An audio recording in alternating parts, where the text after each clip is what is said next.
Welcome to BarryTsGarage. Good to have you back. Just for the record, what car is this? It's a 1925 Gerin, G-E-R-I-N, Aerodyne.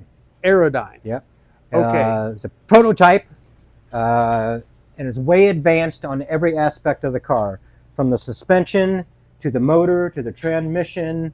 I mean, it's just for 1925 is unheard of. So, basically, you have aluminum pieces, cast aluminum pieces, sandwiched with wood in the middle, in between. Okay. And that's how the aluminum panels will go on. And then your molding will go over the top of it and hold both panels onto the car. So that's how the skin attaches. It attaches, yep. Okay. The motor is a 4-cylinder inline, and it's made. His idea was you brought your car to his dealership. You had a problem with your motor. You'd slide the motor off on. See how it's sitting on this track. Oh wow. They slide the back half off. They slide you on a loaner, and you go on your way. Really? Yeah. So and it's way advanced. So roller rockers. No kidding. Roller rockers. Wow. Get a good look at that. Yep. 1925. So this is a prototype engine, was never produced in a mass. The only one ever made. Wow. Conical valve springs. It has chevron timing gears. It has 8 spark plugs, so you can run a Magneto on one side and a distributor on the other. Really? Yep. So the that is wild. Yep. Now, how did the carburetor work? Was that a one of? It's just an updraft. We had to find this car.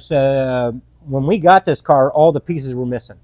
Oh my I God. mean, the gears and the wheels were missing because it's gear drive. That's another thing that's crazy about this car.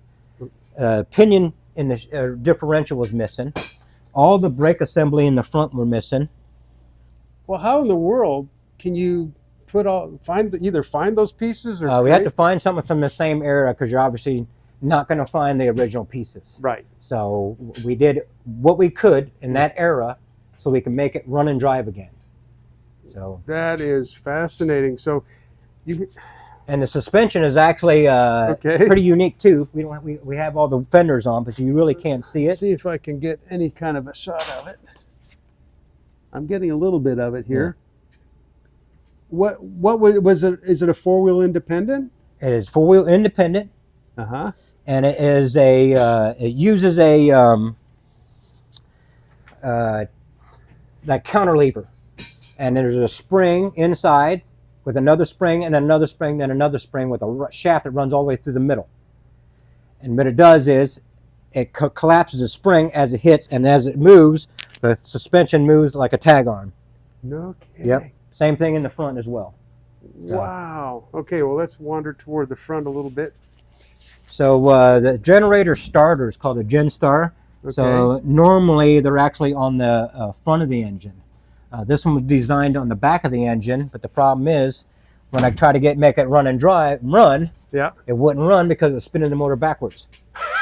Right. Because it's driven all this. So I had to make one up here with a Lovejoy and a collar and mount it on the floorboard so it's actually driven off the front of the engine. Wow. And there's a distributor there. I see it. Yeah, it's actually a generator, and the distributor's on the other side. Yep. Okay. And this side has the Magneto. And this is the Magneto here. Yep. Yep. I see that. Is that Magneto adjustable at all? Yes, it is. Okay. On rods on the steering column here. There you are. So even the door, even the mechanisms in the window are saying, so how do you put a flat piece of glass in a curved door? Right. So we hinged it. So as it comes up, it's make its transition into the door. Interesting. Yep. So like I said, everything was unfinished. So we're trying to make the latches and everything. It has to be made. And everything. It reminds me so much of an aircraft. Yeah. Well, he was an aircraft designer. Oh, he was. Yeah. Okay. So he already had some engineering. Exactly. Is it more of a mathematician than he was an engineer? Okay. So got it. Okay. So Steve here, he's our body guy. Hi, Steve. He's the guy that designed and built all the fenders for this car out of nothing, out of a flat sheet of aluminum. Are you kidding me? So, yep. So, I didn't know there was anyone around that could bend metal like that anymore. We went through a lot of people before we found him, trust me. That's impressive, Steve. That's very impressive. Another thing too, see, as you can see, the contour, it goes two directions and then goes another direction down there. That really is the hard part. You know what I mean? Compound curves. Yeah. Hand built. Wow. See if I can get. Well, let's. Yeah, you can come Yeah, I around want and to get see the front here. Steve, the curves on this metal body are incredible, and you're telling. Apparently, you built. I did. Yes, sir. You did this. Yep. Well, let's start with what kind of metal is this? This is 3003 grade aluminum, Okay. 063 wall thickness, Uh-huh. and really all I had was a couple renderings of what Gerin's vision, what he wanted this to look like. The body was never made. So Wow. we have copies of the patents that he had applied for, and in the patents he talks about different construction methods that could be used to make the automobile. One of which on the roof, since he was an airplane designer, an aeronautical engineer, Uh-huh. and during that time period in World War I on aircrafts, they used like a waxed cloth fabric Okay. to line the fuselage and the wings and everything. The old biplanes we remember. Correct, maybe. yes, sir. Yeah. Okay. So he talks about the roof skin being utilizing that wax fabric to allow the sunlight to illuminate the inside of the cabin. We don't have that, and I don't work with that. I work with metal. So Mhm. he does talk about using aluminum as well, kind of either this and or that Okay. materials. So that's what I work with is metal and aluminum, and so yeah. So how many pieces are we looking at here up front? I couldn't even tell you. I couldn't even tell you, man. A lot. A lot, yes, sir. But basically, yeah, I just had a few drawings or the renderings of his vision of what he wanted it to look like, and they basically, you know, here at the museum, they basically said, "Have at it. This is what we need you to build." And so the first thing I did was build the fender, just this one fender. Okay. And the inside curvature, the radius is different from the outside. Yep. Yeah, I can see that. And so once I got the one made, my boss was like, "Congratulations, you've done something that no one else has ever been able to do. Mm-hmm. Now make another one." So Right. then I had to make the other one. Once you're happy with the first one, well, you didn't want to make two wrong, so you may as well do one first, right? And what's kind of unique is the headlights and everything. The fenders The turn with whole the steering. fender, Mhm. everything turns. Yep. That's wild. So the shock actually lays in there horizontally.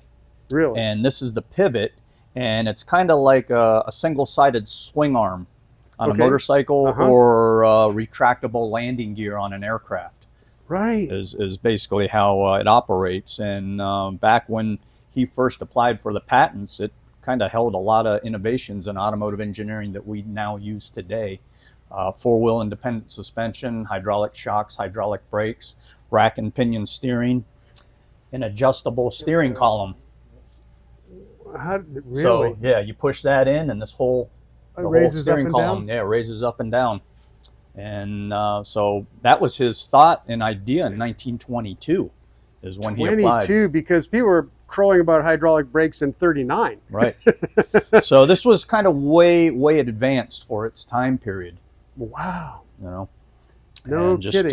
Yeah. And there's little bits of wood, obviously, along the way. Yep. There's ash or oak. I'm not quite certain on the species of wood. Okay. But it's cast aluminum exoskeleton with the ash wood or oak sandwiched in between that make up the framework of the vehicle.